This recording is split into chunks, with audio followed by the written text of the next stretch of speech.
Each year, the Detroit Jazz Festival selects a jazz legend to serve as artist in residence. This year, saxophonist and composer Wayne Shorter holds that title, which means he will officially kick off the festival on Friday night. Here's a sample of what jazz lovers are going to hear.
I'm here with Chris Collins from the Detroit Jazz Festival Foundation, Jasmine DeForest of Rock Ventures LLC, and hometown drummer Galen McKinney.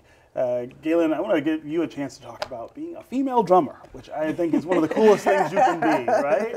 Yes. Well, ironically, you know, when I started, I felt very alone when I was coming up because it just didn't seem to be any other girls doing this. Yeah. And it was just a wonderful thing when my father came home from New York. He had been playing out there, and I was about 10 years old, and I was thinking about quitting. And he came home and said, and he didn't know I was thinking about quitting. He just happened to come home and say, guess who I saw in New York? I saw another little girl playing. I said, really? He said, yeah, she's about 8 years old. And she was playing with Clark Terry. And I was like, what's her name? And he said, Terry Lynn Carrington. Wow. And so that gave me the inspiration. I said, oh, there's another girl doing this. I'm going to go practice. Yeah, there's another girl. I'm going to go practice. I'm going to hold it up, right? I'm not going to let her be better than me. But it's, you know, over the years, you know, I've never really had any issues too much. I mean, coming up in a musical family, and I don't even, not just my own family, but the extended family. I didn't get too much discouragement. Nobody discouraged me from playing. Yeah. Now my peers, on the other hand, they were a little different. Drums are for boys. I bet you hear less of that now. Oh, way less. There's so many girls playing now. It just warms my heart.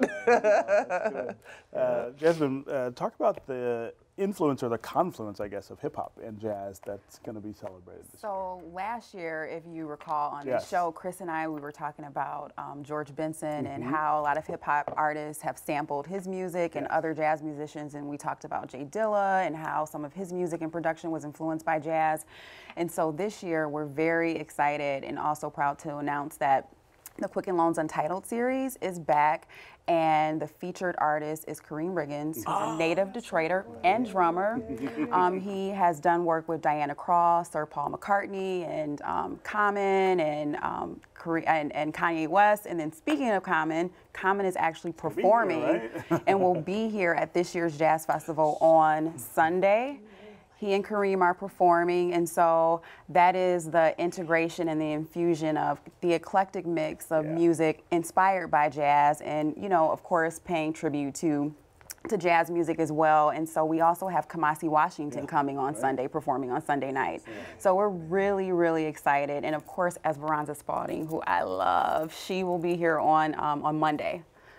So we're really, really excited about the Untitled series. I mean, this year, Chris and team did just a phenomenal job with this lineup. As I like to say, it's going to be lit. Yeah. That's right. Kicking it off with Herbie Hancock. So, Chris, talk about one of the most important parts of the Jazz Festival, which is that educational component. And that goes well beyond Labor Day weekend. It does. It's a year-round thing. It's part of the mission of the festival. It's education of youth. It's education of our audiences, of our community, and it's education of ourselves. We reach out to artists and to upcoming artists, to the legendary cats. We reach out to our audience members, those folks that have followed jazz for a long time, and some of the neophytes who are just coming into the jazz world to understand what's happening in the world of artistry, in the world of people's listening habits, but always coming from the jazz tree. We are a jazz festival. Everything stems from that. So when we talk about Kamasi, we talk about Kareem Riggins with Common and special guests. There's some very hip special guests.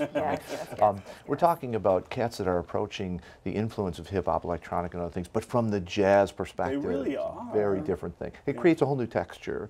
Miles Mosley is going to be here. He's got his own thing happening. But then you've got the kind of education that happens on the bandstand. Herbie Hancock's got some young cats in his band this year. Wayne Shorter, he's doing a thing with Esperanza and with Terry Lynn and Leo Gervais on Sunday night. This is a way where you see that education happening on the bandstand between the mentors and between the students of different generations coming together to create a whole new energy, a whole new texture. And we want to take that into the audience as well. So we've offered companion passes for our guardians. We've created youth competitions in vocal, and this year the J.C. Hurd National Drum Competition. These are all different ages where we have the result of those competitions presented at the festival. The beauty is, we hope what we're doing is nurturing the mentor-disciple relationship in the music, and also that mentoring that can happen in the audiences, so that we're creating new generations of jazz lovers, and we're educating one another about how we can move forward with this music, something that's so important to the DNA of the city, and create something beautiful that we all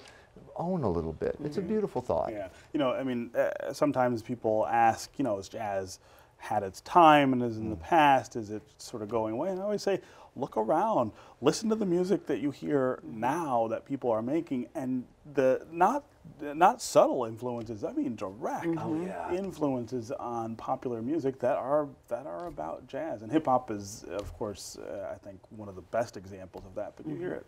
Sure. Really, when you speak of jazz, you're talking about American culture. That's right. And so much of that came from the traditional rhythms of Africa and sensibilities of that culture. It was distilled through the Latin-speaking countries, came up through the South into Louisiana. I feel like I'm doing the weather. But Louisiana and the whole New Orleans thing. And then it dispersed across our nation. And it became one of the pinnacle foundations of American culture. So it touches us all. It's who we are. It's who we are. Well, I am excited. I'm dragging my kids down there to see it too. So thanks for being here, and congratulations on 38 years. Thank you. It's a real pleasure. Thank you, Stephen. Yeah.